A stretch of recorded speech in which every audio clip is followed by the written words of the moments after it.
चला तर विद्यार्थी मित्रांनो, माझ्या यूट्यूब चॅनलवरती तुम्हा सर्वांचे अगदी मनापासून स्वागत करते। तर विद्यार्थी मित्रांनो, बेसिक इंग्लिश कोर्सचा आजचा हा आपला डे 19 म्हणजे 19वा दिवस आहे।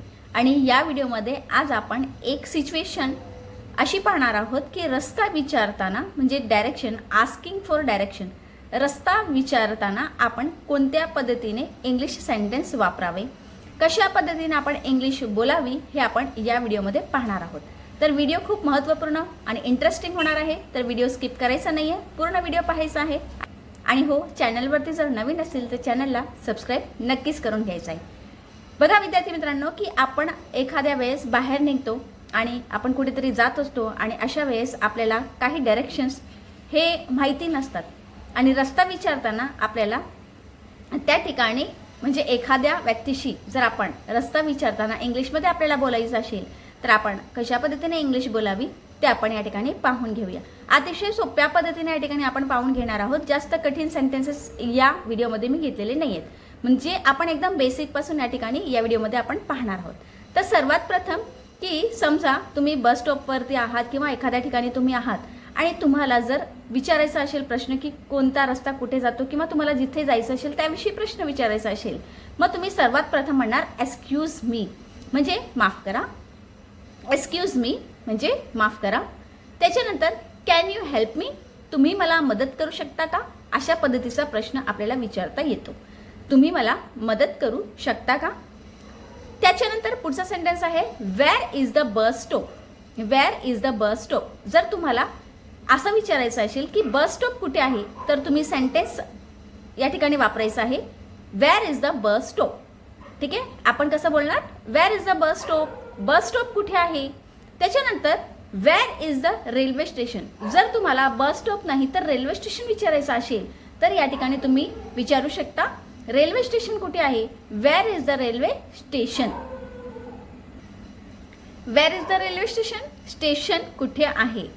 विद्यार्थी मित्रांनो, आजचा व्हिडिओ शूट करताना ना तुम्हाला आवाज येत असेल की कुत्रा खूप भुंकत आहे, तर थोडंसं डिस्टर्बन्स होणार आहे, पण थोडंसं या ठिकाणी दुर्लक्ष करायचं आहे। त्याच्यानंतर पाचवा सेंटेन्स आहे how can I go there, how can I go there म्हणजे मी तिथे कसा जाऊ शकतो किंवा मी तिथे कशी जाऊ शकते, अशा पद्धतीने आपल्याला या ठिकाणी कन्व्हर्सेशन करायचं आहे इंग्लिशमध्ये। How can I go there, मी तिथे कसा जाऊ शकतो। त्यानंतर या ठिकाणी अजून एक सेंटेन्स आहे, एकदम छोटा सेंटेन्स आहे हा, गो स्ट्रेट, गो स्ट्रेट सरळ जा। तुम्हाला समजा एखाद्याने येऊन विचारलं की बस स्टॉप कुठे आहे, मग तुम्ही त्याला काय म्हणणार, गो स्ट्रेट सरळ जा, किंवा तुम्ही त्याला म्हणू शकता टर्न लेफ्ट डावीकडे वळा, किंवा तुम्ही म्हणू शकता टर्न राईट उजवीकडे वळा, किंवा या पद्धतीचा सेंटेन्स सुद्धा आपण या ठिकाणी वापरू शकतो इट इज नियर, ते तर जवळच आहे। ठीक आहे, इट इज नियर म्हणजे ते जवळ आहे। समजा एखाद्याने तुम्हाला विचारलं की बस स्टॉप कुठे आहे, where is the bus stop, मग तुम्ही सांगू शकता इट इज नियर, ते जवळ आहे, टर्न लेफ्ट डावीकडे वळा। अशा पद्धतीने आपण छोटे छोटे सेंटेन्स वापरून इंग्लिशमध्ये आपण कन्व्हर्सेशन करू शकतो, डायरेक्शन विचारताना किंवा रस्ता विचारताना, किंवा तुम्हाला कोणीतरी रस्ता विचारला तर तुम्ही अशा पद्धतीने आन्सर्स करू शकता। पुढचा सेंटेन्स आहे it is far, it is far ते दूर आहे। समजा बस स्टॉप दूर आहे किंवा रेल्वे स्टेशन दूर आहे, मग तुम्ही म्हणू शकता इट इज फार, फार म्हणजे दूर। ठीक आहे, ते दूर आहे। मग या ठिकाणी ते शब्द जिथे जिथे आपण वापरलेला आहे तिथे तिथे आपण इटचा वापर केलेला आहे। जर आपल्याला असं म्हणायचं आहे की ते जवळ आहे, ते दूर आहे, ते लांब आहे, मग या ठिकाणी आपल्याला इटचा वापर करायचा आहे, हे तुमच्या लक्षात नक्कीच आलं असेल। पुढे जाऊया आपण, it is on the left side, ते डाव्या बाजूला आहे, it is on the left side म्हणजे ते डाव्या बाजूला आहे। अशाच पद्धतीने जर आपल्याला असं म्हणायचं असेल की ते उजव्या बाजूला आहे, मग आपण काय म्हणणार, it is on the right side. समजतंय? तर बघा, जर आपल्याला असं म्हणायचं असेल की ते उजव्या बाजूला आहे तर आपण या ठिकाणी म्हणणार it is on the right side. बघा, इंग्लिश अतिशय सोपे विद्यार्थी मित्रांनो, त्याला ना कठीण आपणच बनवलेला आहे, म्हणून ती आपल्याला कठीण वाटते। अतिशय सोप्या भाषेमध्ये अतिशय सोप्या पद्धतीने आपण इंग्लिश म्हणू शकतो. तर अतिशय सोप्या पद्धतीने आपण इंग्लिश शिकू शकतो. ठीक आहे, एकदम सोपी भाषा आहे, त्याला आपण कठीण करून ठेवलेली आहे म्हणून ती आपल्याला कठीण वाटते. पुढचा सेंटेन्स आहे, ते चालत जाण्याच्या अंतरावर आहे का? जर आपल्याला असं विचारायचं आहे तर आपण काय म्हणणार? Is it walking distance?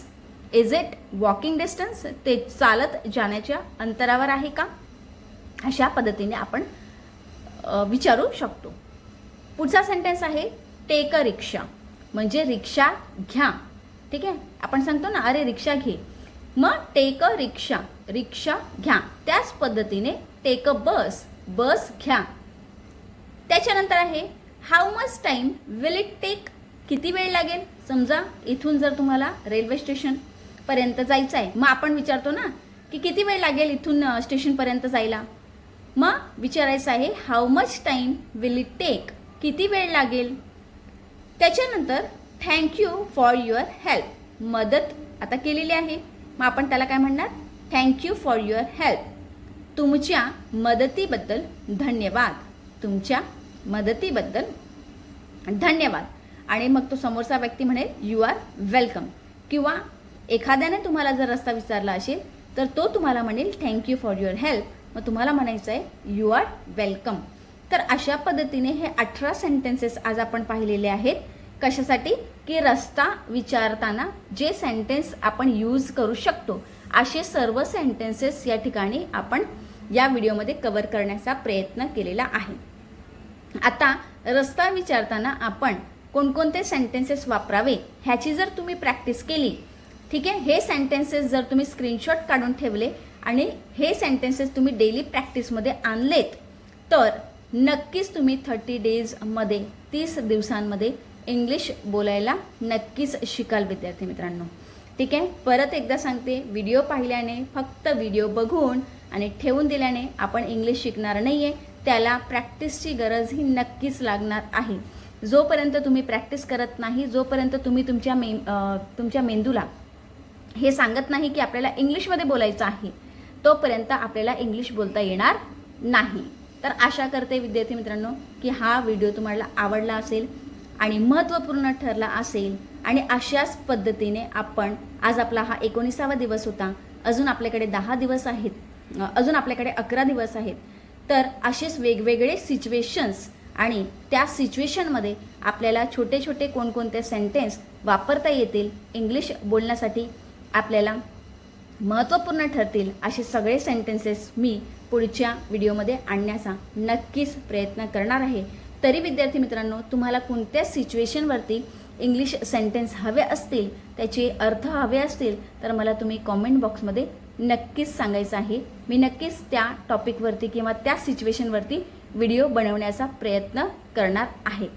ठीक आहे विद्यार्थी मित्रांनो, हा व्हिडिओ आवडला असेल तर लाईक, शेअर आणि सबस्क्राईब करायला मात्र विसरू नका. बघा विद्यार्थी मित्रांनो, तुमचा एक लाईक हा मला खूप मोटिवेशन देतो, म्हणून व्हिडिओ पाहिल्यानंतर लाईक करायला मात्र विसरून जातात, तर लाईक करायला विसरायचं नाही आहे. भेटू आपण नेक्स्ट व्हिडिओमध्ये. धन्यवाद.